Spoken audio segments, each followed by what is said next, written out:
హల్లెలూయా.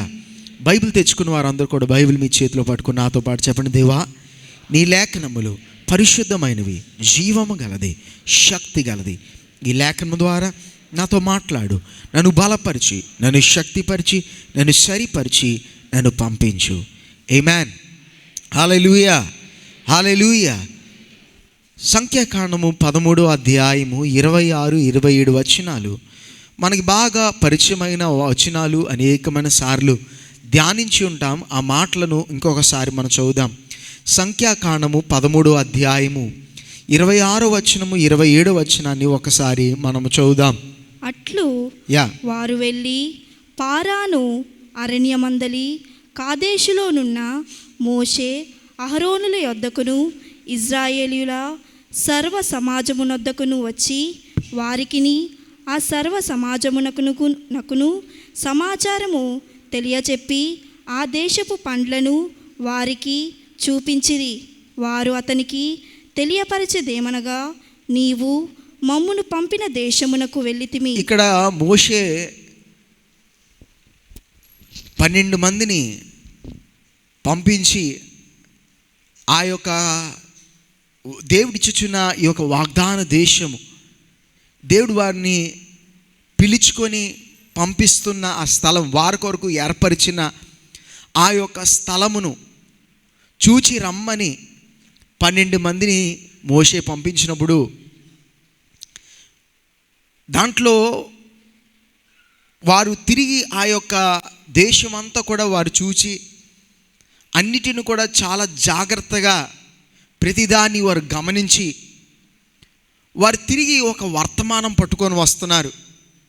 మీ అందరికి కూడా ఈ కథ, ఈ యొక్క సంఘటన మీ అందరికీ తెలుసు గనక తర్వాత వారు ఎట్టి రీతిగా వారు నిరుత్సాహపడ్డారు, వారు ఎందుకు ఆ వాగ్దాన దేశములోకి వారు చేరబడలేదని, ఆ యొక్క కాలములో దేవుడు వారిని వాగ్దాన దేశములోకి ప్రవేశించడానికి దేవుడు సిద్ధంగా ఉన్న వారు ఎందుకు దాన్ని అనుభవించలేకపోయారు, వారు ఎందుకు ప్రవేశించలేకపోయారు, వారు ఆ వాగ్దాన దేశాన్ని అనుభవించకుండా వారిని ఏం ఆపింది అనేదే ఈ యొక్క ఉదయకాల సమయంలో మనం ధ్యానించడానికి సమయం తీసుకుందాం.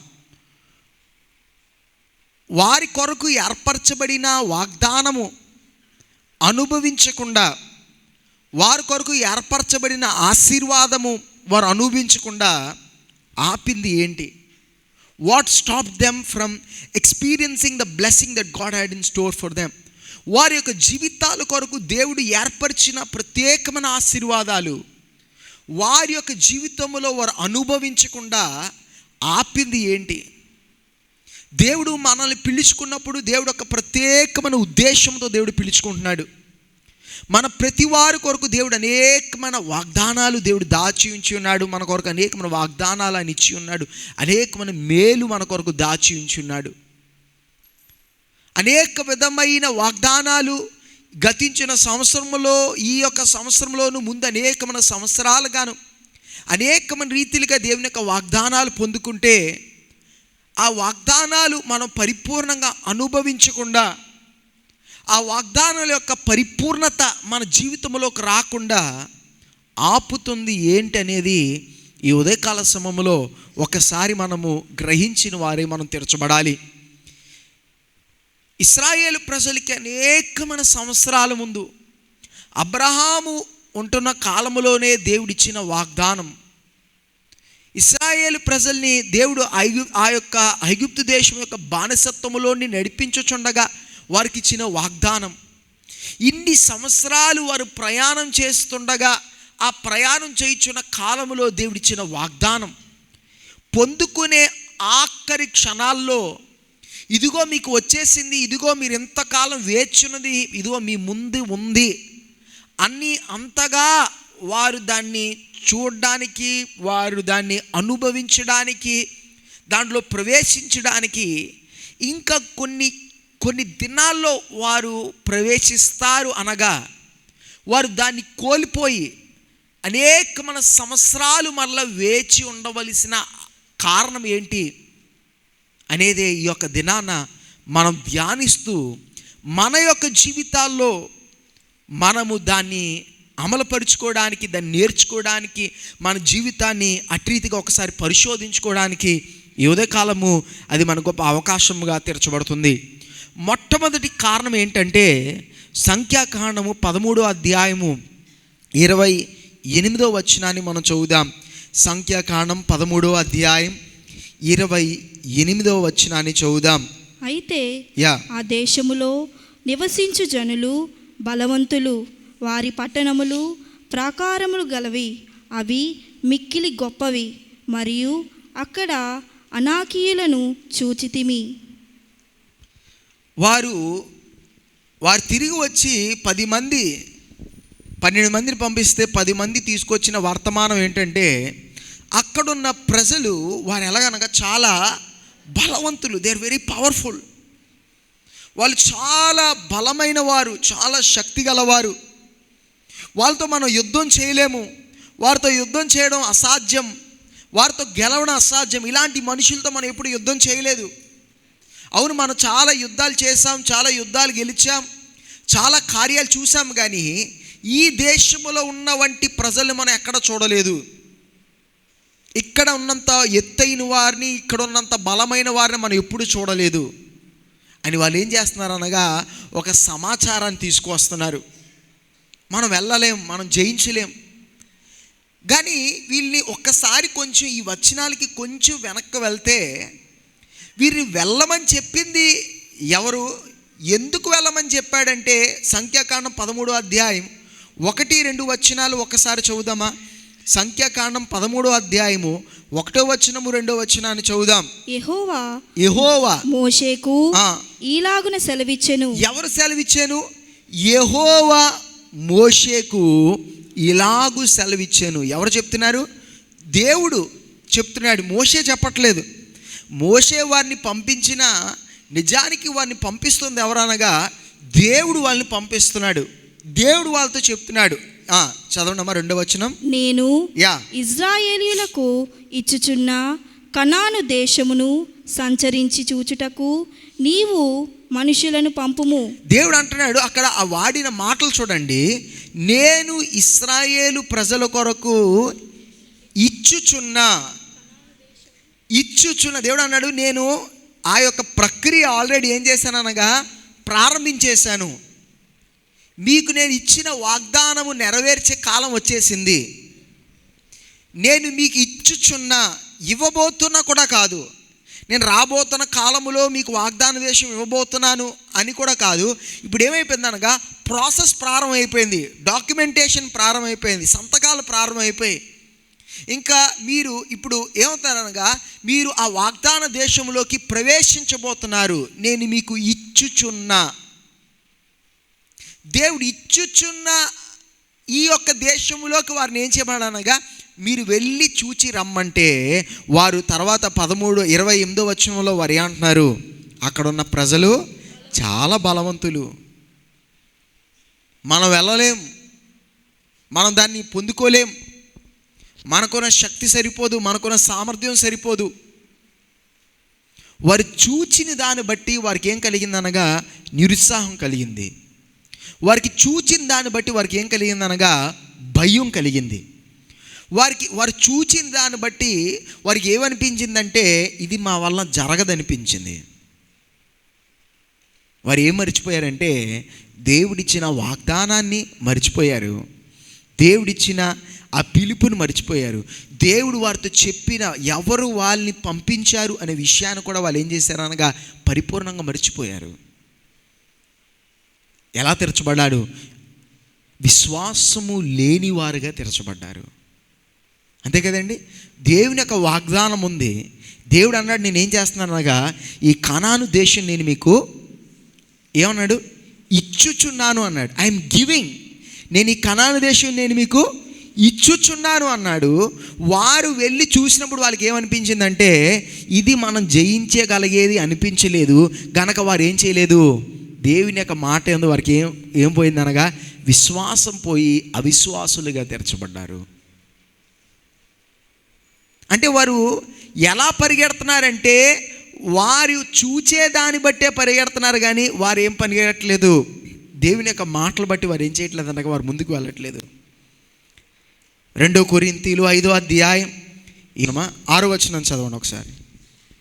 వెలి చూపు వలన కాక విశ్వాసము వలననే నడుచుకొనుచున్నాము. మేము ఆ చూపును మేము చూస్తున్న దాన్ని బట్టి కాదు, కానీ మేము ఎలా నడుచుచున్నామంటే విశ్వాసమును బట్టి మేము నడుచుచున్నాం. విశ్వాసం బట్టి మేము నడుచుచున్నాం. చూస్తున్న దాన్ని బట్టి క్రైస్తవ జీవితం అనేది చూసేదాన్ని బట్టి ముందుకు వెళ్ళేది, జీవించేది కాదు. క్రైస్తవ జీవితం అనేది ఎలా ముందుకు వెళ్ళేది అనగా విశ్వాసంతో ముందుకు వెళ్ళేది. చాలా జాగ్రత్త. ఈ యొక్క ఉదయకాల సమయంలో కూర్చున్న ప్రియమైన సహోదరి, నా మాట మీరు వింటున్నట్లయితే చాలా జాగ్రత్తగా గమనించాలి. క్రైస్తవ జీవితం ఎప్పుడు కూడా చూచేదాన్ని బట్టి పరిగెట్టేది కాదు. ఎలా పరిగెట్టేది అనగా దేవుని యొక్క మాటకు లోబడి ఆయన మాట యందు విశ్వసించి పరిగెట్టేది. చూచేదాన్ని బట్టి పరిగెట్టాలనుకుంటే ఎప్పుడు కూడా నీ జీవితంలో అవిశ్వాసమే ఉంటుంది.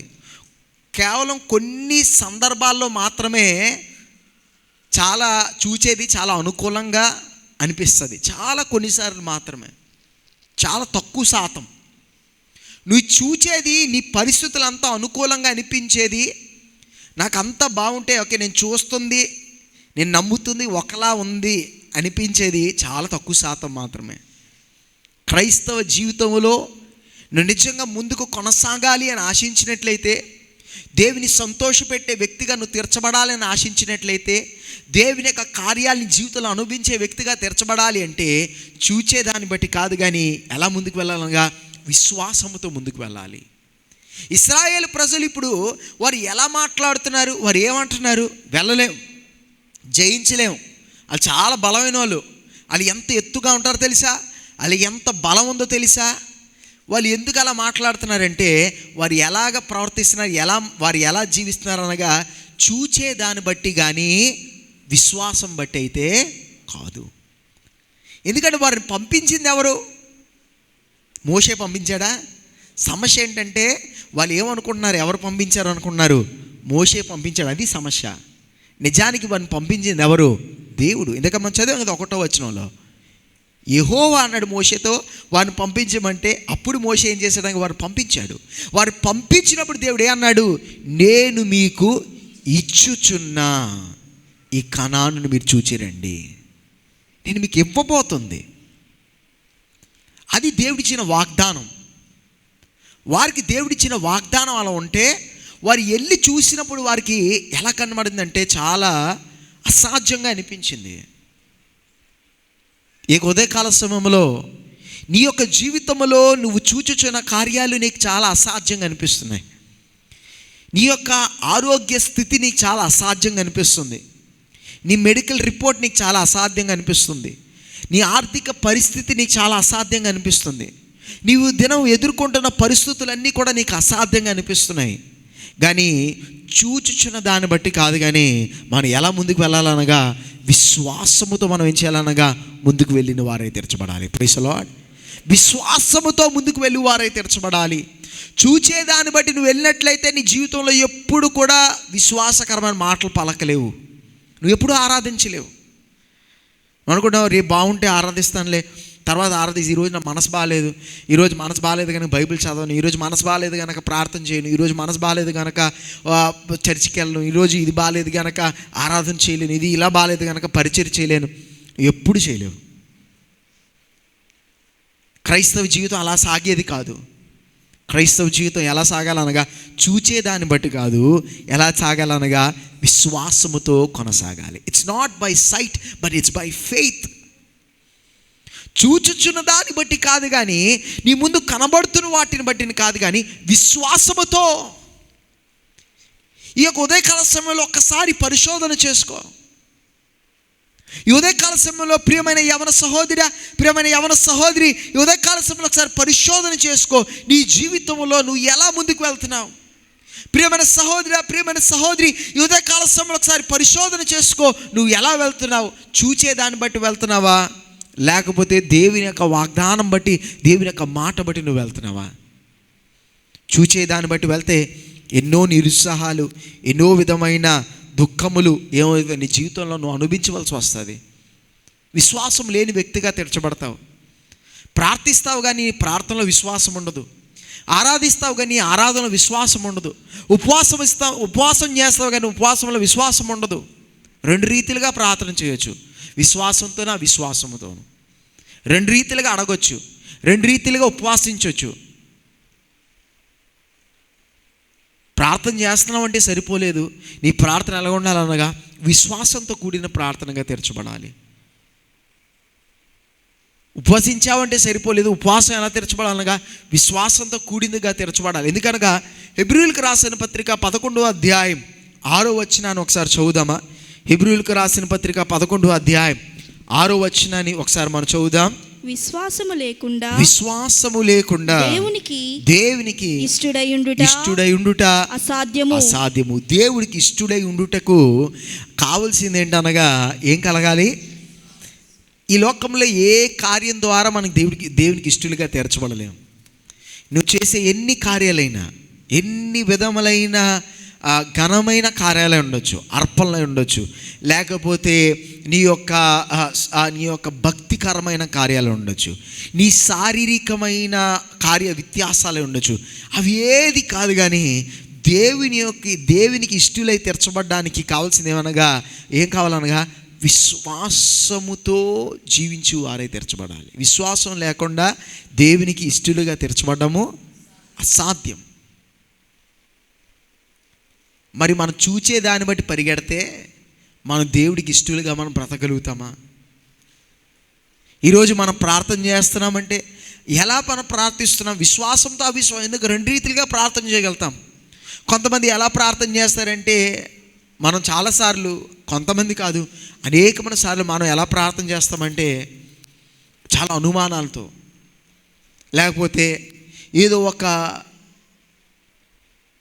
దేవుడిని ఏదో ఒక బేరం ఆడినట్లు, లేకపోతే ఇంకా తప్పదు గనక, ఇంకో అవకాశం లేక.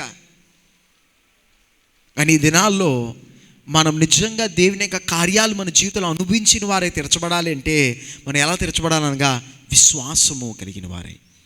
విశ్వాసము కలిగిన వారే తీర్చబడడానికి నీ అనుభవంతో సంబంధం లేదు, నీ వయసుతో సంబంధం లేదు, నీకున్న జ్ఞానంతో సంబంధం లేదు, నీకు ఎంత బైబిల్ నాలెడ్జ్ ఉందో సంబంధం లేదు, నువ్వు ఎన్ని సంవత్సరాలు చర్చికి వచ్చావో సంబంధం లేదు, నీ యొక్క స్థితి ఎలా ఉందో సంబంధం లేదు.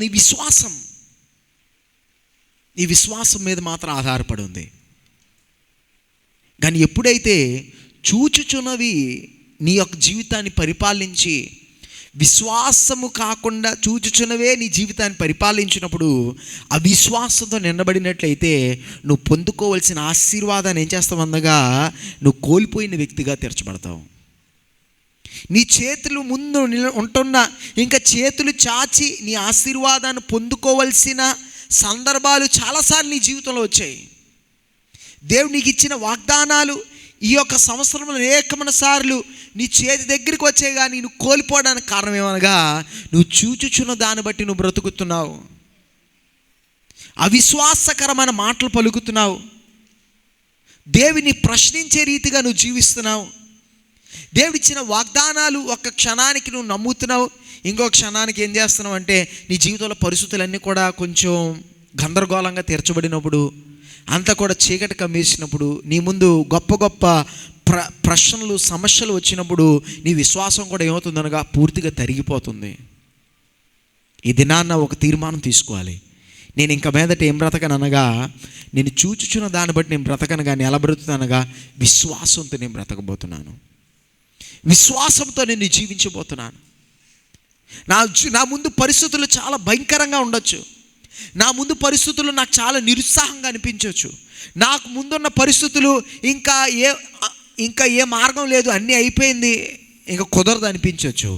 కానీ అటువంటి సందర్భాల్లో కూడా నేనేం చేస్తాననగా దేవుడిచ్చిన వాగ్దానం అందు నేనేం చేస్తాననగా నమ్మకం ఉంచుతాను, దేవుని యొక్క పిలుపునందు నేను నమ్మకం ఉంచుతాను అనే తీర్మానం తీసుకున్నట్లయితే వాగ్దానములను ఏం చేస్తామనగా ఈ దినములో అనుభవించగలిగిన ఒక వ్యక్తిగా తీర్చబడగలుగుతావు. అర్థమైన వారు మాత్రం ఒకసారి గట్టిగా హల్లెలూయా చెప్దామా? హల్లెలూయా, హల్లెలూయా. రెండోదిగా కారణం ఏంటి? వారు ఎందుకు దేవుని యొక్క వాగ్దానాలు, దేవుని యొక్క దీవెనలు వారు ఎందుకు అనుభవించలేకపోయారంటే, సంఖ్యాకాండం 13వ అధ్యాయం 31వ వచనాన్ని మనం చదువుదాం. 31, 32 ఆ 2 వచనాలు చదువుదామండి. సంఖ్యాకాండం 13వ అధ్యాయం 31, 32 వచనాలు, ఆ 2 వచనాలు చదువుదాం. అయితే అతనితో కూడా పోయిన ఆ మనుష్యులు, ఆ జనులు మనకంటే బలవంతులు, మనము వారి మీదకి పోజాలమనరి. మరియు వారు తాము సంచరించి చూచిన దేశమును గూర్చి ఇజ్రాయేలుతో చెడ్డ సమాచారము చెప్పి, మేము సంచరించి చూచిన దేశము తన నివాసులను భక్షించు దేశము. చూడండి, వాళ్ళు చెప్తున్నది ఏంటంటే, అక్కడున్న ప్రజలతో మనం యుద్ధం చేసి గెలవడం అసలు సాధ్యమయ్యేదే కాదు. వాళ్ళు చాలా బలవంతులు. మనం ఇలాంటి ప్రజల్ని ఎక్కడ చూడలేదు. తర్వాత అది కూడా సరిపోతే ఏం చెప్తున్నాడు అనగా, ఆ భూమి, ఆ యొక్క దేశం, ఆ భూమి ఎలాగుందనగా నివాసులను భక్షించేదిగా ఉందంట. ఎంతగా వారు బెదిరిపోయారు, ఎంతగా ధైర్యాన్ని కోల్పోయారు, ఎంతగా పిరికితనము కలిగిన వారుగా తీర్చబడ్డారు. ఏ విధంగా కూడా ముందుకు అడుగేయడానికి వారు సిద్ధపడలేని స్థితిలో ఉన్నారు. దేవుడు వారిని ముందుకు వెళ్ళమని చెప్పుతుండగా ముందుకు వెళ్ళడానికి వారికి ఏం లేదనగా ధైర్యం లేదు. బెదిరిపోయిన వారై తీర్చబడ్డారు. మొట్టమొదటిగా అవిశ్వాసము కలిగిన వారుగా తీర్చబడ్డారు. రెండోదిగా బెదిరిపోయారు. పరిస్థితులన్నీ చూచి ఏమైపోయారనగా బెదిరిపోయి పిరికివారుగా తీర్చబడి భయముతో వారి యొక్క మోకాల్లో ఉన్న బలం కోల్పోయారు. వారు ముందుకు వెళ్ళడానికి ధైర్యం సరిపోవట్లేదు. సాతాను అనేకమైన క్రైస్తవులు ముందుకు వెళ్ళి వాగ్దాన దేశంలోకి ప్రవేశించకుండా, దేవుడి చూసిన వాగ్దానం అనుభవించకుండా అనేకులు ఏం చేస్తున్నాడు అనగా బెదరగొడుతూ ఉంటాడు. నిజానికి వాడు చుట్టూ అనేక విధమైన నేరుగా ఆయన బిడల మీద ఏ దాడి వాడు చేయలేడు. దేవుని యొక్క బిడల చుట్టూ ఏముందనగా దేవుని యొక్క ప్రత్యేకమైన కాపుదల ఉంది, ప్రత్యేకమైన రక్షణ ఉంది. కానీ వాడు చుట్టూ చేయించిన కార్యాలు బట్టి అనేకమైన సార్లు దేవుని యొక్క బిడలు ఏమైపోతారు అనగా బెదిరిపోతూ ఉంటారు. బెదిరిపోయి అంటారు, అమ్మో ఇది చాలా చాలా బలమైందండి, ఏం చేయలేమండి, డాక్టర్ కూడా ఏం చేయలేమని చెప్పేశారండి, మా చుట్టాలు కూడా ఏం చేయలేమని చెప్పేశారండి, ఎవరు కూడా నాకు సహాయం చేయడానికి లేరండి, బ్యాంక్ వాళ్ళు కూడా అప్పు ఇవ్వడానికి అవకాశం లేదని చెప్పేశారండి, సహాయం చేయడానికి ఎవరు లేరండి, నా ఉద్యోగ స్థితి సరిపోదండి, నాకు ఉద్యోగం దొరకడానికి అవకాశం లేదండి, ఇది జరగడానికి అవకాశం లేదండి, అన్నీ కూడా అయిపోయండి, ఏ అవకాశం లేదు. సాతానుడు అనేక రీతిగా బెదరగొట్టి ఏం చేస్తాడనగా క్రైస్తవుల్లో దేవుని యొక్క బిడ్డల్లో ఏం చేస్తాడనగా పిరికి ఆత్మను కలిగిస్తాడు. కానీ పరిశుద్ధాత్మ దేవుడు మనల్ని పిరికితనాన్ని కలిగించేవాడా కాదు, మనలో పిరికితనాన్ని కలిగించేవాడు కాదు. కానీ దుష్టుడైన అపవాది అనేకమైన క్రైస్తవుల్లో దేవుని యొక్క బిడ్డల్లో ఏం కలిగిస్తాడనగా పిరికితనాన్ని కలిగిస్తున్నాడు. పరిస్థితులన్నీ చూచేగానే ఒక విధమైన అయోమయాన్ని కలిగిస్తున్నాడు, భయాన్ని కలిగిస్తున్నాడు. ముందుకు రాకుండా ఉండడానికి, వెనక్కి వెళ్ళిపోవడానికి 10 అడుగులు వెనక్కి వెళ్ళిపోయి ఇది నా వల్ల కాదు అని ఏం చేయడానిక నిరుత్సాహములో మనం బెదిరిపోతే, మన పరిస్థితులు చూసి భయపడిపోతే ఇంకా మనం ఏది కూడా చేయడానికి మనకి ఏం లేదనగా ఇంకో అడుగు వేయడానికి కూడా మనం ఏం చేయమనగా మనం సిద్ధపడం. ఇశ్రాయేల్ ప్రజలు అంటున్నారు, అయ్యా మేము మాత్రం ఒక అడుగు వేయం. ఆ వచనాలు నేను చదవట్లేదు కానీ కింద వచనాలు చెప్తున్నారు, అమ్మో మా భార్య, నా బిడ్డలు వారందరూ నశించిపోతారు, వారందరినీ చంపేస్తారు. మేము చచ్చిపోవడం మాత్రం కాదు కానీ మా బిడ్డలను వారు చంపేస్తారు, మా బిడ్డలు వారు బానిసలుగా తీసుకువెళ్ళిపోతారు, మా పరిస్థితి చాలా భయంకరంగా తీర్చబడుతుంది, మేము వెళ్ళము, మాకు వద్దు. ఇంతకాలం ప్రయాణం చేసావు, ఇంతకాలం ఇన్ని సంవత్సరాలు ప్రయాణం చేసావు, ఎందుకు ప్రయాణం చేసావు? వాగ్దాన దేశంలోకి ప్రవేశించాలని ప్రయాణం చేసావు. మరి ఆఖరికి వాగ్దాన దేశం ఇంకా గుమ్మంలోకి ప్రవేశించవలసిన సమయంలో ఏం చేస్తున్నారు అనగా వద్దు మాకొద్దు, మేము వెళ్ళలేము. ఏమిటంటే ఏమైపోయిందనగా పిరికితనం వచ్చేసింది, బెదిరిపోయారు. నా వల్ల కాదండి, నేను చేయలేనండి, నా వల్ల జరగదండి.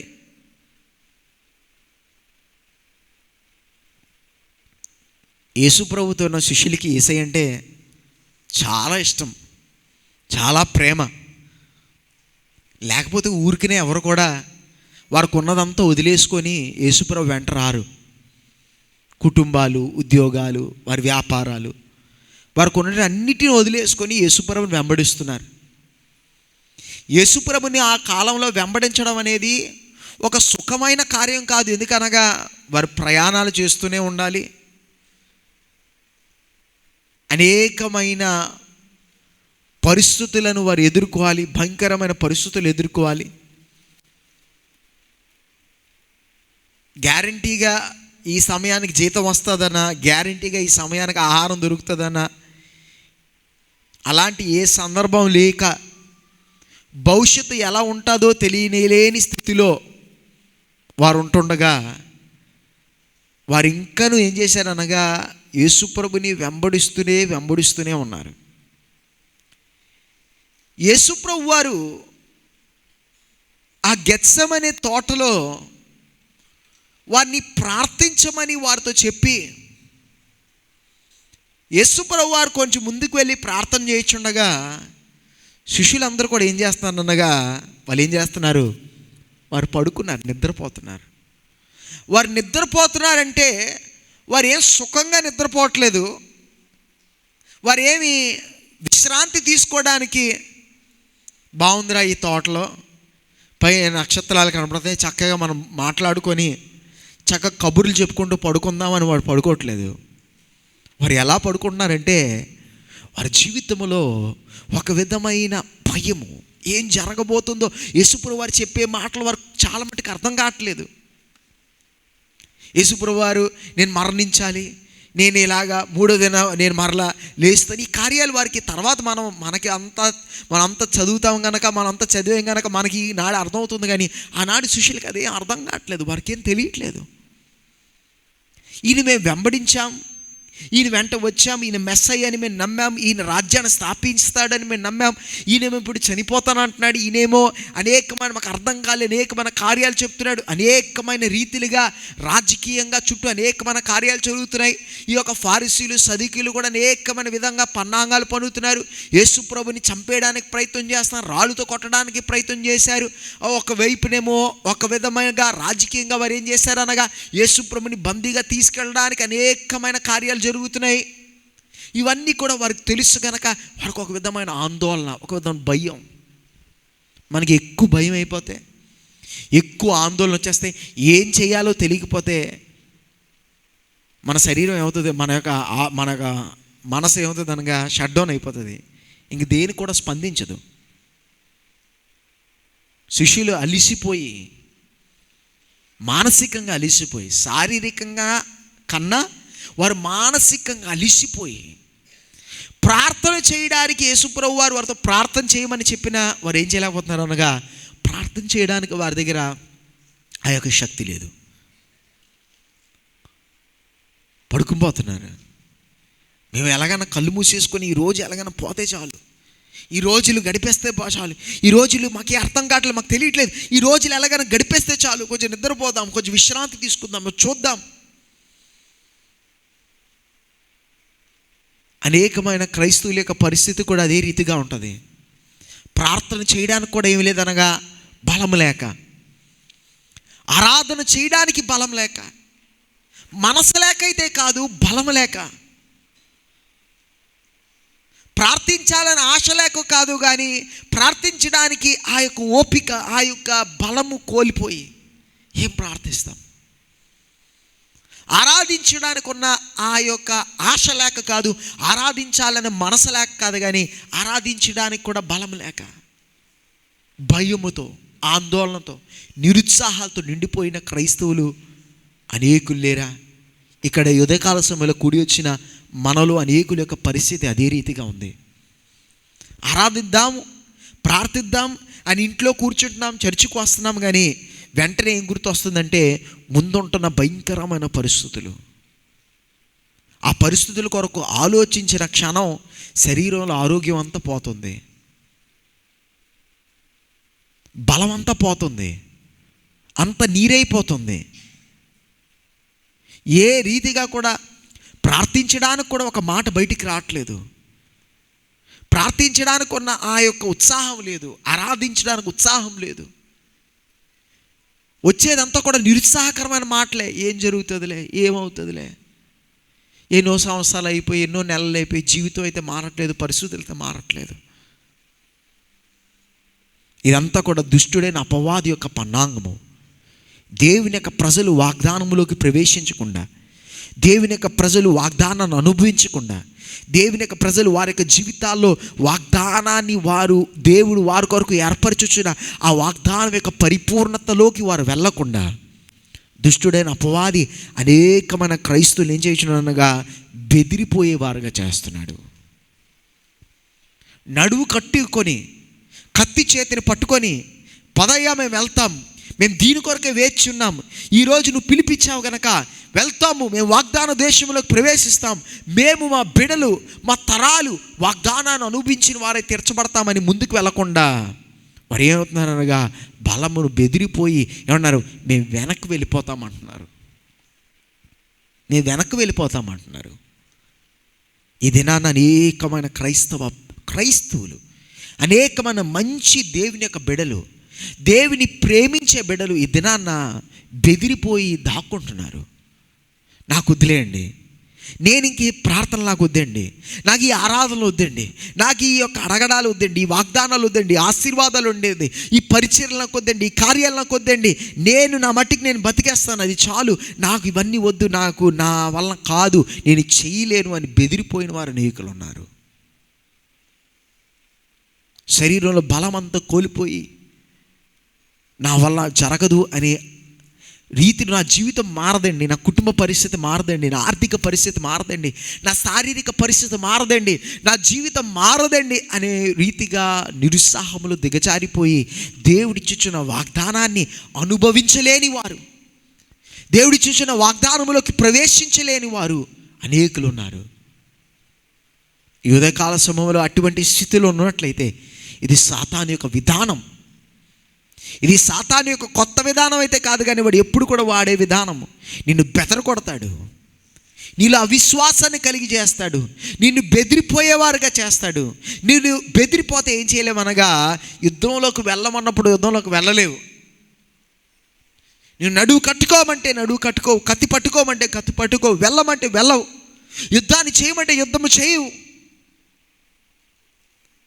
కానీ సత్యాన్ని గమనించాలి. వాగ్దాన దేశమును పొందుకోవాలి అంటే వెళ్ళాలి, యుద్ధము చేయాలి. సైన్యములకు అధిపతి అయిన యెహోవా యొక్క మాటకు లోబడి సైనికులుగా ఆయన వెంట వెళ్ళడానికి ఇష్టపడాలి. ఆయన చేయమంది చేయడానికి ఇష్టపడాలి, యుద్ధం చేయమంటే యుద్ధం చేయడానికి ఇష్టపడాలి, ఆయన కూల్చివేయమన్నప్పుడు కూల్చివేయడానికి ఇష్టపడాలి, కట్టమన్నప్పుడు కట్టడానికి ఇష్టపడాలి. కానీ అవంతా చెయ్యాలంటే మనుషులు ఏముండాలి? ఆ ధైర్యము, ఆ సిద్ధపాటు, ఆ ఆశ. ఆశ అంతా కోల్పోయిన వాడికి ఏమి చెప్పినా కుదరదు. జీవితంలో ఆశ అంతా కోల్పోయిన వాడిని ప్రోత్సహించడం చాలా కష్టం. చేయమని చెప్పిన వాడు చేయడు, ఎందుకంటే వాడి జీవితంలో ఆశ అంతా కోల్పోయాడు. ఎందుకు ఆశ అంతా కోల్పోయాడు అనేది జీవితం అంత నిరుత్సాహంగా తెరచిపోయింది. ఏం జరగదండి, ఏం అవ్వదండి. ఈ ఉదయకాల సమయంలో నా మాటలు వింటున్న వారు ఎవరైనా అట్టి విధమైన స్థితిలో ఉన్నట్లయితే ఇది సాతాను యొక్క విధానం అని గ్రహించాలి. ఇది దుష్టుడైన అపవాది యొక్క విధానం. నీ వాగ్దానం అనుభవించకుండా, నీ కొరకు దేవుడు ఏర్పరిచింది అనుభవించకుండా నేను ఆపేది ఈ విధానము ద్వారానే. గొప్ప ప్రవక్తల్లో ఏలియా వంటి ప్రవక్త ఎవడు కూడా లేడనే చెప్పుకోవాలి. ఆయన ఎంత గొప్ప ప్రవక్త, ఆయన ద్వారా దేవుడు ఎన్నో ఘనమైన కార్యాలు చేశాడు. కానీ మనందరికీ తెలుసు, యెజబేలు యొక్క మాటలు విని, యెజబేలు యొక్క బెదిరింపుని విని గొప్ప ప్రవక్త కొన్ని గంటల ముందు పర్వతం మీద నిలబడి బాలు ప్రవక్తలకి సవాలు ఇసిరినోడు, బాలు ప్రవక్తల యొక్క పీకలు తీసేసినోడు యెజబేలు యొక్క మాట విని ఏం చేశాడండి? ఏం చేశాడు? నిలబడ్డా? ధైర్యంగా నిలబడ్డా? అహాబు రాజు ముందు నిలబడ్డాడండి. అహాబు రాజు ముందు నిలబడ్డాడు, బాల ప్రవక్తల ముందు నిలబడ్డాడు. కానీ యెజబేలు ముందు ఏం చేయలేకపోయాడు అనగా నిలబడలేకపోయాడు. యెజబేలు యొక్క మాట విని ఏలియా ఏం చేశాడండి చెప్తారా? యెజబేలు యొక్క మాట విని, యెజబేలు యొక్క బెదిరింపులు విని, యెజబేలు యొక్క వార్నింగ్ విని ఏలియా ప్రవక్త ఏం చేశాడు తెలుసా? పారిపోయాడు. పారిపోయి భయముతో బెదిరిపోయి పారిపోయి ఇంకా పరిగెట్టలేనంత వరకు పారిపోయి ఆఖరికి పరిగెట్టడానికి కూడా ఓపిక లేక ఒకరి దగ్గర కూర్చొని విశ్రాంతి తీసుకోవలసి, వాడు ఇంకా తిని తాగి విశ్రాంతి తీసుకున్నంత వరకు మరలా ముందుకు కొనసాగించలేని స్థితిలోకి తీర్చబడ్డాడు. ప్రార్థిస్తే అగ్ని దిగి వచ్చిన ప్రవక్త, ప్రార్థిస్తే అగ్ని దిగి వచ్చింది. ఎంత విశ్వాసం ఉంటుందండి, ఎంత శక్తి, ఎంత విశ్వాసం అండి. బాల ప్రవక్తలందరూ కూడా సవాలు ఇస్తున్నాడు. వాళ్ళు అంతమంది ఉంటే వాళ్ళతో అన్నాడు, ఏరా మీ బాల ప్రవక్త పడుకున్నాడా, స్నాక్స్ తినడానికి వెళ్ళాడా, టీ తాగడానికి వెళ్ళాడా అని వాళ్ళ ముందు కామెడీ చేస్తున్నాడు. వాళ్ళందరితో ఏం చేస్తున్నాడు అనగా సవాలు విస్తున్నాడు. అయితే ఇప్పుడు చూడండి అని చెప్పి ఆ యొక్క బలిపీఠం మీద నీళ్లు పోయించాడు.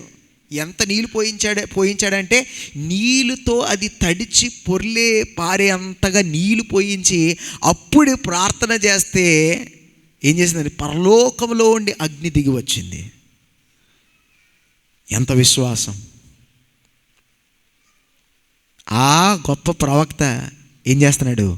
పరిగెడుతున్నాడు. యెజబేలు దగ్గర నుంచి పరిగెడుతున్నాడు. యెజబేలు దగ్గర దొరకకుండా యెజబేలు యొక్క యెజబేలుని భయపడి, యెజబేలు యొక్క మాటలకు భయపడి, నిజానికి యెజబేలు అనే యొక్క స్త్రీని కాదండి, యెజబేలు అనే స్త్రీలో ఉన్న ఆ యొక్క ఆత్మ, దురాత్మ శక్తిని యొక్క మాట, వాడి యొక్క ఆలోచన ఏం చేసిందనగా ఏలియాలో భయమును కలిగించింది. ధైర్యం అంతా కోల్పోయాడు. ఏమన్నాడయ్యా? ఇంకా చాలు. ఏలియా ప్రవక్త చెప్పిన మాట, అయ్యా ఇంకా చాలు, ఇంకా చాలయ్యా, సరిపోయింది.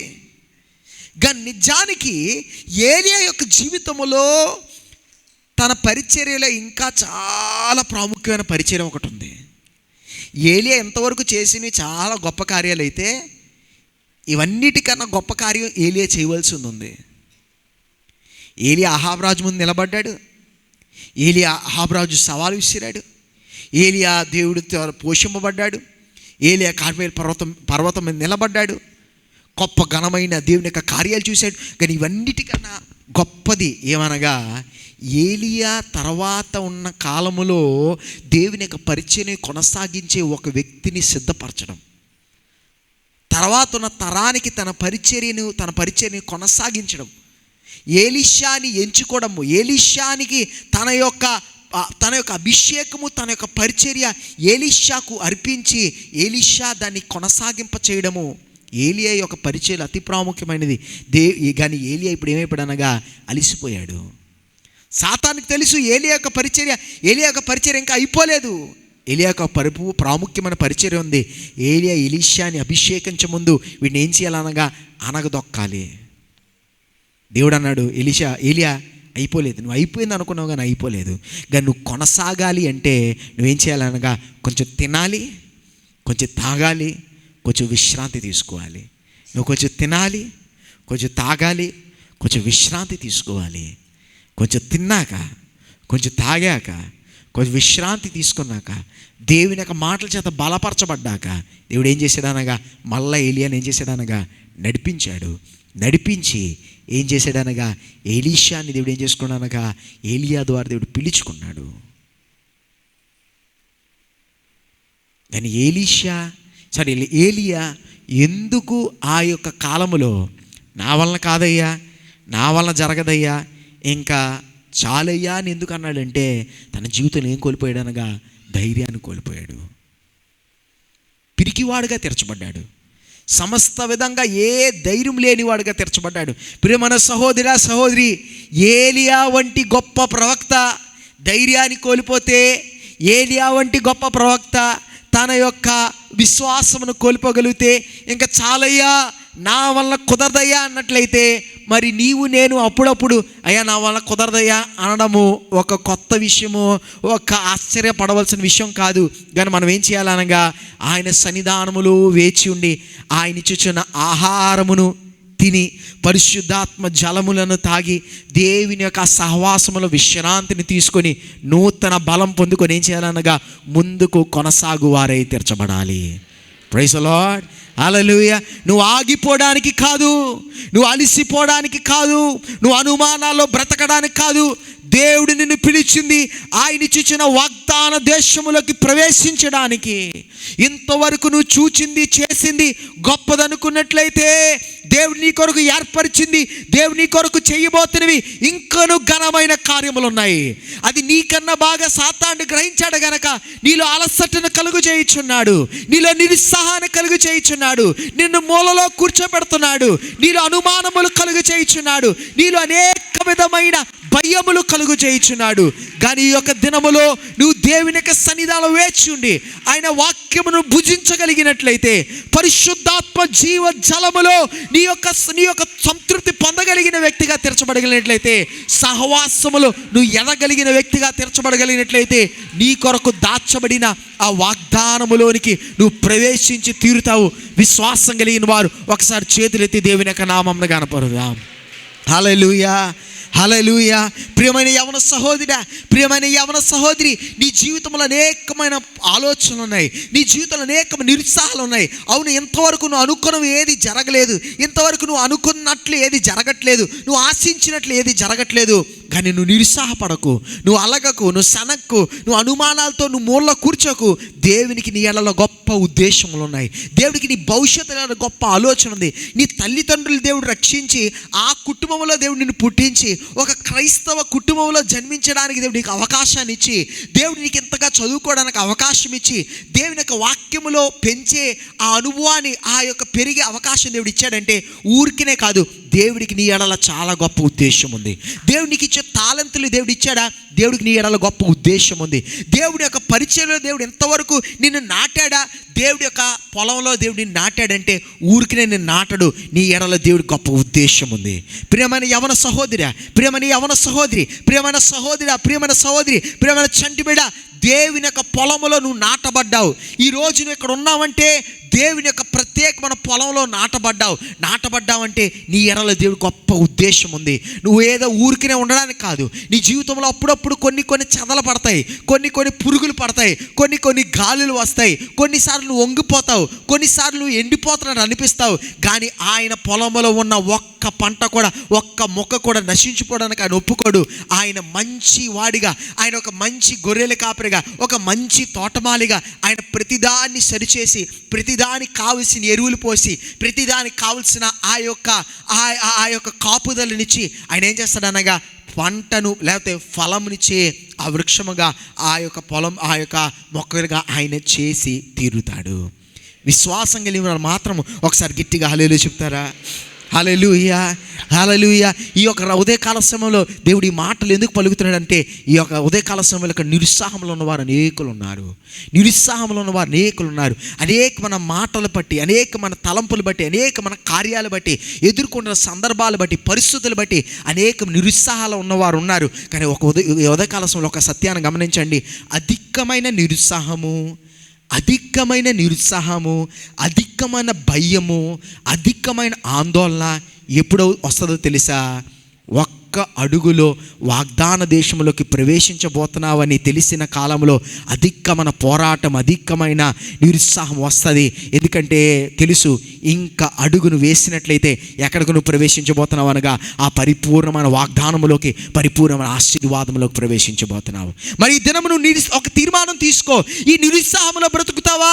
అలుగుతూ, సనుగుతూ, ఏడుస్తూ, దుఃఖపడుతూ, గుండె బాదుకొని, జుట్టు పీక్కొని, అయ్యో వారిది చేశారు, వీరిది చేశారు, వారు అలాగన్నారు, ఇలాగన్నారు, ఇది రాలేదు, అది రాలేదు, ఇలా జరగలేదు, అలా జరగలేదు, ఇది బాలేదు, అది బాలేదు, ఇది అవ్వలేదు, అది అవ్వలేదు, ఇది అనుకున్నాను, అది అనుకున్నాను ఆ నిరుత్సాహంలో కాలం గడుతావా? లేకపోతే లేచి నిలబడి నీ నడువును కట్టుకొని, చెప్పయ్యా నేను వెళ్తాను, చూపెట్టయ్యా నేను వెళ్తాను, నీ యొక్క మాటకి నేను లోబడతానని సిద్ధపడి నువ్వు వెళ్ళినట్లయితే నీ కొరకు గొప్ప వాగ్దానములు నీ కొరకు దాచబడి ఉన్నాయి. ప్రైజ్ ది లార్డ్, ఇది నీ యొక్క చేతిలో ఉంది. నువ్వేం తీర్మానం తీసుకుంటావు? మూడో కారణం, వారు వాగ్దానం ఎందుకు పొందుకోలేకపోయారు? సంఖ్యాకాండం 13 చదువుదాం. నంబర్స్ 13:33. 13:33. అక్కడ సెఫీలీయుల సంబంధులైన అనాకు వంశపు సెఫీలీయులను చూచితిమి. మా దృష్టికి మేము మిడతల వలె ఉంటిమి, వారి దృష్టికిని అట్లే ఉంటిమనిరి. చూడండి, వాళ్ళు చెప్తున్న మాట చాలా జాగ్రత్తగా ఉండండి. వాళ్ళు ఏమన్నారు అనగా, మా దృష్టికి మేము ఎలా ఉన్నామనగా, మా దృష్టికి మేము మిడతలలా ఉన్నాము. వెళ్ళి వాళ్ళతో అడిగారండి, ఇలా ఇంటర్వ్యూ చేశారు. అక్కడ ఉన్న వాళ్ళందరినీ పిలిచి మీకు మేము ఎలా కనబడుతున్నాం అడగలే. వాళ్ళే తీర్మానం తీసుకున్నారు. వాళ్ళ దృష్టికి కూడా మేము ఎలా ఉన్నామంటే అలాగే ఉన్నాం. మిడతల యొక్క ఆత్మ కలిగిన వారుగా తెరచబడ్డారు. ఏ ఆత్మ? The grasshopper spirit. మిడతల యొక్క ఆత్మ కలిగిన వారే తెరచబడ్డారు. పరిశుద్ధాత్మ కలిగిన వారే కాదు. ఏ ఆత్మ? చెప్పట్లేదు, ఇప్పుడు గట్టి చెప్పండి. ఏ ఆత్మ? మిడతల యొక్క ఆత్మ. మేము ఎలా ఉన్నామంటున్నారు? మిడతల్లా ఉన్నాం. చాలామంది క్రైస్తవులకు ఉండేది మిడతల యొక్క ఆత్మ. మేము పనికిరామండి, మేము ఉపయోగపడమండి, మాకు రాదండి, మాకు తెలియదండి, మేము చేయలేమండి, మాకు కుదరదండి, మా శక్తి లేదండి, బలం లేదండి, మాట్లాడడం రాదండి, మాకు చేయడం రాదండి, తెలియదండి, రాదండి, మేము పురుగు లాంటి వాళ్ళండి, మట్టిలా ఇంకేవో చెప్తున్నారా, మేము కుక్క లాంటి వాళ్ళు అండి, పంది లాంటి వాళ్ళు అండి. నువ్వు ఒక దినం ఇలాంటి వాడుగా ఉండేవాడేమో, కానీ ప్రభు అయిన యేసుక్రీస్తు వారు ఆయన విలువైన రక్తములను కడిగాక నువ్వు ఒక పురుగు దాని వంటి కావు, లేకపోతే కుక్క దాంటి వంట కాడు, లేకపోతే పందిలో మట్టిలో దొర్లే పంది కూడా కాదు. నువ్వు ఎవరు అనగా దేవుని యొక్క పేరు చేత పిలువబడిన ఆయన యొక్క కుమారుడు. ప్రైజ్ ది లార్డ్, హల్లెలూయా. దేవుని యొక్క ఘనమైన వాగ్దానం గలవాడు. కానీ దుష్టుడైన అపవాది ఏం చేస్తాడనగా అనేకమైన క్రైస్తవుల యొక్క హృదయంలో వేస్తాడనగా మిడతల యొక్క ఆత్మ. చాలామంది ఈ మిడతల యొక్క ఆత్మ కలిగి ఏమనుకుంటారంటే దాన్ని తగ్గించుకున్న గుణం అనుకుంటారు. తగ్గించుకున్న గుణం ఏంటంటే, నేను చేయగలనని తెలిసినప్పటికీ నేను ఇలా చేయగలను అని తెలిసినప్పటికీ తగ్గించుకొని, ఇది నా వల్ల కుదురుతుందని తెలిసినప్పటికీ మనం తగ్గించుకొని మనం ఇతరుల్ని, లేకపోతే ఆ యొక్క కాలంలో తగ్గించుకోవడం ఏమవుతుంది? తగ్గించుకునే విధానం అవుతుంది. కానీ మన హృదయంలో మనం పరిపూర్ణంగా ఇది నా వలన కాదు, ఇది నేను చేయగలిగేది ఏది కాదు, నా వలన కుదరదు, నాకు ఏ యోగ్యత లేదు, నాకు ఏ అర్హత లేదు, లేకపోతే ఇది నేను ఇలా మాట్లాడలేను, ఇలా చేయలేను అన్నం తగ్గించుకోవడం కాదు. మనల్ని మనం ఏం చేసుకున్నాం అనగా మిడతల యొక్క ఆత్మ కలిగిన వారే తీర్చబడి దాన్ని ఏమని పేరు పెట్టేసుకున్నామంటే తగ్గించుకున్న ఆత్మని మనం దానికి పేరు పెట్టేసుకున్నాం. నేను చాలా తగ్గించుకుంటానండి. నిజానికి నువ్వు ఒక్కసారి పరిశోధన చేసుకో. ఎవరో నీకు చెప్పలేరు, ఎవరో నీకు ఈ జవాబుకి సమాధానం ఇవ్వలేరు. ఆ జవాబుకి ఉత్తరం నువ్వే ఇవ్వాలి. నిజానికి తగ్గించుకుంటున్నావా, లేకపోతే నిజానికి నీలో ఉండేది మిడతల యొక్క ఆత్మ? లో సెల్ఫ్ ఎస్టీమ్, ఏ విధమైన కాన్ఫిడెన్స్ లేదు, ఏ విధమైన ధైర్యం లేదు, స్వయంగా ఏం లేదనగా నేను చేయగలుగుతానని ఒక ధైర్యం లేదు. దేవుడు ద్వారా నేను చేయగలుగుతాను, దేవుడు నాకు ఆ కృపనిచ్చాడు, దేవుడు నాకు టాలెంట్ ఇచ్చాడు అనే ఆ యొక్క ధైర్యం లేదు. అంతటినీ కోల్పోయి తను తాను ఎలా చూసుకుంటున్నారంటే మిడతల వల్లే చూసుకుంటున్నారు. నేను చేయలేను, నా వలన కుదరదు అనే ఆలోచనలో ఉంటున్నారు. కానీ ఒక ఉదయకాల సమయంలో ఒక సత్యాన్ని గ్రహించాలి. మనలో ఉన్నవాడు ఈ లోకంలో ఉన్నవాడు కంటే ఎవరండి? ప్రైజ్ ది లార్డ్, హల్లెలూయా. మనలో ఉన్నవాడు ఈ లోకంలో ఉన్నవాడు కంటే గొప్పవాడు. ఆయన పిలుచుకున్నప్పుడు ఊరికనే మనల్ని పిలుచుకోవట్లేదు, ఆయన ఊరికనే మనల్ని ఏర్పరచుకోలేదు. మనకేం చేస్తున్నానగా అనేకమైన అనుభవాల ద్వారా, అనేకమైన కార్యాల ద్వారా, అనేకమైన విధాన జ్ఞానాన్ని మనకి ఇచ్చి ఉన్నాడు, శక్తిని ఇచ్చి ఉన్నాడు, బలాన్ని ఇచ్చి ఉన్నాడు. సమస్య ఏంటంటే అనేకులు పరిశుద్ధాత్మ చేత నింపబడ్డాను, పరిశుద్ధాత్మ దేవుడు నాలో ఉన్నాడని నమ్ముతున్నారు, కానీ తమ్ము తాము ఎలా చూసుకుంటున్నారనగా మిడతల్లా చూసుకుంటున్నారు. హలో, నువ్వు అన్ని భాషల్లో మాట్లాడతావు, తర్వాత నేను అంటావు నేను మిడతను అంటావు, లేకపోతే నేను పురుగుని అంటావు, నేను కుక్కని అంటావు. మరి ఎందుకు పరిశుద్ధాత్మ అనుభవిస్తున్నావు? పరిశుద్ధాత్మ దేవుడు నీలో ఉన్నట్లయితే, పరిశుద్ధాత్మ అభిషేకం కలిగిన వ్యక్తిగా నువ్వు తీర్చబడినట్లయితే నువ్వు గమనించాలి, గ్రహించాలి. పరిశుద్ధాత్మ దేవుడిని ఏం చేస్తానగా, హీ గివ్స్ యూ కరేజ్. నీకేం ఇస్తున్నానగా, ఆయన ధైర్యాన్ని ఇస్తున్నాడు, బలమునిస్తున్నాడు, శక్తినిచ్చుచున్నాడు. యేసుప్రభు వారి శిష్యులతో అన్నారు, నేను మీకు ఇవ్వబోతున్న ఈ యొక్క ఆత్మ, పరిశుద్ధాత్మ దేవుడు మీ మీదకి దిగి వచ్చినప్పుడు మీరు ఏం చేస్తారనగా, మీరు శక్తితో ఏం చేస్తారనగా నింపబడిన వారైతే తీర్చబడతారు. You will be filled with power. మీరు ఎలా తీర్చబడతారు? శక్తి చేత, బలము చేత నింపబడిన వారే తీర్చబడతారు. ఈ దినాన ఒకవేళ మిడతల యొక్క ఆత్మ కలిగిన వ్యక్తిగా ఉంటూ దుష్టుడైన అపవాది నీకు ఇచ్చుచున్న ఆ యొక్క ఐడెంటిటీ, ఆ గుర్తింపు నువ్వు అంగీకరించకుండా, నిన్ను పిలిచిన దేవుని యొక్క గుర్తింపు నువ్వేం చేయాలనగా అంగీకరించిన వ్యక్తిగా తెరచబడాలి. దేవుడు గిద్యోని పిలుచుకున్నప్పుడు దేవుడు గిద్యోని ఏమని పిలిచాడు? పరాక్రమం గల బలాఢ్యుడా. అక్కడ గిద్యోని చేసేది ఏమీ లేదు, దాక్కొని ఏం చేస్తున్నాడు అనగా గోధుమలను దులుపుతున్నాడు. వాడిని పిలిచి దేవుడు ఏమన్నాడు అనగా పరాక్రమం గల బలాఢ్యుడా. గిద్యోని అన్నాడు, అయ్యా నా కొరకేనా ఈ చెప్పే మాటలు, నా కొరకే చెప్తున్నావా? నేను చాలా చిన్నోడిని, నా ఇల్లు, మా కుటుంబం చాలా చిన్నది, మా గోత్రం చాలా చిన్నది, నేను చాలా చిన్నోడిని, నేను చేసే పని చాలా చిన్నది, నా కొరకైనా చెప్తున్నావు? దేవుడు అన్నాడు, అవును నువ్వే.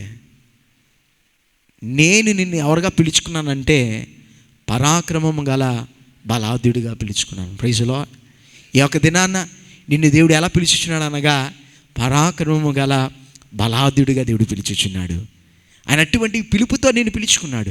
ఈ దినాన్న నీ యొక్క పాత గుర్తింపుని విడిచిపెట్టు. నేను చేయలేను, నా వల్ల కుదరదు, నేను చేయలేను, నేను మాట్లాడలేను, నేను వెళ్ళలేను, నా వల్ల కుదరదు, నాకు అది లేదు, నాకు ఈ జ్ఞానం లేదు, నాకు చదువు లేదు, మాకు డబ్బు లేదు, మాకు ఆరోగ్యం లేదు, లేదు కుదరదు అని ఆ మాట ఈ దినం వదిలే. ఇంకా ఎంతకాలం చెప్పుకుంటూ తిరుగుతావు కదా. అందరికీ కావాల్సింది ఏంటంటే సంతాపం కావాలి. సంతాపం వల్ల నీకు పావల లాభం వస్తుందా చెప్పండి? అందరికీ కావాల్సింది సంతాపం కావాలి. సంతాపం వల్ల ఏ లాభం అండి? మనుషుల యొక్క సంతాపాన్ని పొందుకోవడానికి అనేక మన ప్రయత్నాలు చేస్తూ ఉంటాం. ముఖం మాడ్చుకుంటాం, ముఖం దించుకుంటాం, లేకపోతే ఉన్న చిన్న నొప్పిని 10 రెట్లు చేసి చూపెడతాం. ఎందుకంటే 10 మంది సంతాపం దొరకాలి, 10 మంది అయ్యో అనాలి. ఏం లాభం వస్తుంది నీకు? గనక ఇతరుల యొక్క సంతాపాన్ని పొందే, ఇతరుల యొక్క ఆ యొక్క సంతాపాన్ని పొందే, సానుభూతిని పొందే ఆ యొక్క ప్రయత్నాన్ని ఆపేసి ఈ దినానికి దేవుడిచ్చిన గుర్తింపును పొందు. మనుషులు ఇచ్చే సంతాపాన్ని, సానుభూతి వల్ల నీకు వచ్చేది ఏదీ లేదు, ఏ లాభం లేదు, పావల లాభం లేదు. ఈ దినాన సానుభూతి పొందేదానికన్నా దేవుడిచ్చిన గుర్తింపును పొందు. దేవుడిచ్చిన గుర్తింపును పట్టుకో. నేను క్రీస్తునందు సమస్తము చేయగలుగుతాను అని విశ్వాసంతో పలుకు.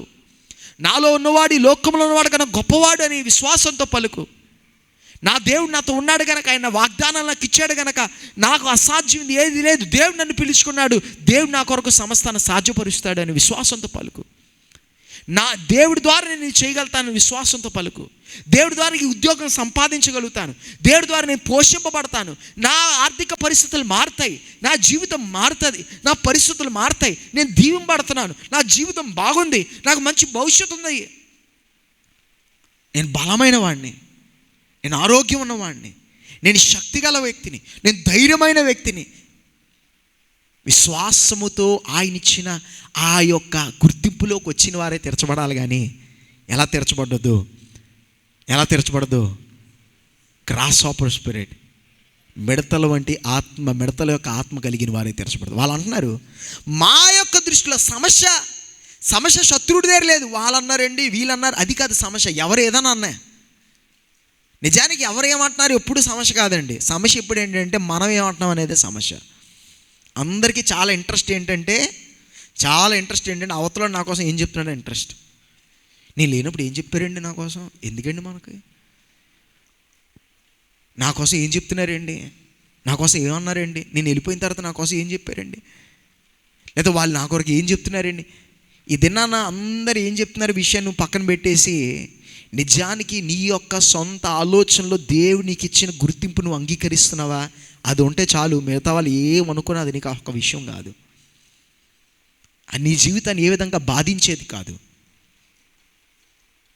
వాళ్ళు అంటున్నారు, మా దృష్టిలో మేము ఎలాగున్నాం, మిడతల వాళ్ళే ఉన్నాము. తర్వాత ఏమంటున్నారు, తీర్మానం చేసుకున్నారు, వాళ్ళ దృష్టిలో కూడా మేము ఎలా ఉంటామంటే మిడతల్లాగే ఉంటాం. ఎవరు చెప్పారు? నువ్వు ఎవరిని అడిగావు?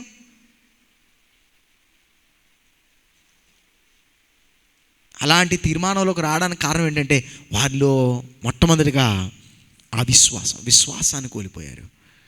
రెండోదిగా బెదిరిపోయిన వారిగా తెరచబడ్డారు. మూడోదిగా మిడతల యొక్క ఆత్మ కలిగిన వారే తెరచబడ్డారు. దాన్ని బట్టి ఆ తరములో ఉన్న వారందరూ కూడా చచ్చిపోయినంత వరకు వాగ్దాన దేశంలోకి వారు ఏం చేయలేకపోయారు, అనగా ప్రవేశించలేకపోయారు. ఒక్క అడుగేసి వెళ్ళండి అన్నప్పుడు లేచి వెళ్ళుంటే వాగ్దాన దేశంలోకి ప్రవేశించవలసిన వారు చుట్టూ తిరిగి చచ్చిపోయేంత వరకు, తర్వాత తరం వచ్చినంత వరకు ఏం చేయలేకపోయారు, అనగా వాగ్దాన దేశంలోకి ప్రవేశించలేకపోయారు. 3 కారణాలు: అవిశ్వాసము, బెదిరిపోయారు, మిడతల యొక్క ఆత్మ కలిగిన వారే తెరచబడ్డారు. ఇది నాన్న వాగ్దానాలు కోల్పోయిన వారుగా కాదు, వాగ్దానం అనుభవించిన వారే తెరచబడదాం. విశ్వాసంతో ముందుకు వెళ్ళిన వారే తెరచబడదాం. నడుము కట్టుకొని ధైర్యంగా ముందుకు వెళ్ళిన వారే తెరచబడదాం. మనల్ని దేవుని యొక్క పోలికలో చూచుకున్న వారే విశ్వాసముతో, నేను నాలో ఉన్నవాడు ఈ లోకంలో ఉన్నవాడు గొప్పవాడు, నా దేవుడు నాతో ఉండగా నాకు సమస్తము సాధ్యము, నేను చేయగలుగుతాను, నేను మాట్లాడగలుగుతాను, నేను వెళ్ళగలుగుతాను అని విశ్వాసముతో నీ కొరకు మాటలు పలుకు. దేవుడిచ్చిన వాగ్దానాలు అనుభవించిన వారే మనం తెరచబడదాం. కళ్ళు మూసుకుందామండి, మన జీవితాలు సమర్పించుకుందాం. ఒకసారి దినాన నిజానికి మన జీవితాలు సమర్పించుకుందామండి. ఒకసారి ఆలోచిద్దాం. నీ యొక్క ఆలోచన ఎలా ఉంది? మిడతల యొక్క ఆత్మ ఉందా? పిరికివాడిగా బెదిరిపోయిన వాడిగా ఉన్నావా? ఒకసారి పరిశోధన చేసుకో. బెదిరిపోయి ఉన్నట్లయితే దినాన ధైర్యమును పొందు. నీకు దేవుడు పిరికితనాన్ని ఇచ్చేవాడు కాదు, పిరికి ఆత్మను కలిగించేదైతే దేవుడు కాదు. నువ్వు ఎలా బ్రతుకుతావు? చూచేదాన్ని బట్టి బ్రతుకుతున్నావా? విశ్వాసంతో బ్రతుకుతున్నావా? చూచేదాన్ని బట్టి బ్రతుకుతున్నావా? విశ్వాసంతో బ్రతుకుతున్నావా? చూచేవి చాలా నిరుత్సాహంగా ఉండొచ్చు, చాలా దుఃఖంగా ఉండొచ్చు, కానీ విశ్వాసంతో బ్రతుకుతున్నావా? ఈ దినాన్ని ఒక్కసారి మన జీవితాలు పరిశోధన చేసుకుందాం. అయ్యా తండ్రి, ఈ దినం మాకు ఇచ్చిన ఈ అమూల్యమైన అవకాశాన్ని బట్టి నీకు వందనాలు. ప్రతి మాట మా హృదయంలో ఫలింపచేయండి. మేము విన్న మాటలు ఏది కూడా వ్యర్థంగా పోకుండా ప్రతి మాట మా హృదయాలు ఫలించడానికి నీ కృప దయచేయండి. ఈ యొక్క దినము నీ సన్నిధానంలో అడుగుపెట్టిన ప్రతి వ్యక్తిని, వారి కుటుంబాలు మీరు దీవించండి. వారి ఉద్యోగాలు, వారి వ్యాపారం, వారి చేతివృత్తులు అభివృద్ధిపరచండి. వేదంలో దుఃఖములో ఉన్నవారు ఆదరించండి. సర్జరీలు గుండా వెళ్ళిన వారు ఉన్నారు, హాస్పిటల్లో ఉన్నవారు ఉన్నారు, సర్జరీలు గుండా వెళ్ళవలసిన వారు ఉన్నారు. వారిపైన హస్తమును చాచండి. దుఃఖంలో వేదంలో ఉన్నవారిని ఆదరించండి. ఈరోజు సాయంత్రము మరలా 2 రోజులు జరుగుతున్న కూడికలన్నిటిని దీవెనకరంగా చేయండి. కృతజ్ఞత అర్పణలు, కానుకలు, దశంభాగములు అర్పించుటకు చాచుచున్న ప్రతి హస్తాన్ని మీరు దీవించండి. వారు మీకు ఇస్తుండగా దాన్ని మీరు అంగీకరించి పరలోక ఆశీర్వాదాలు వారిపై, వారి కుటుంబాలపై కుమ్మరించమని ప్రభు యేసు క్రీస్తు నామమున అడుగుచున్నాము మా పరమ తండ్రి. ఆమేన్. హల్లెలూయా.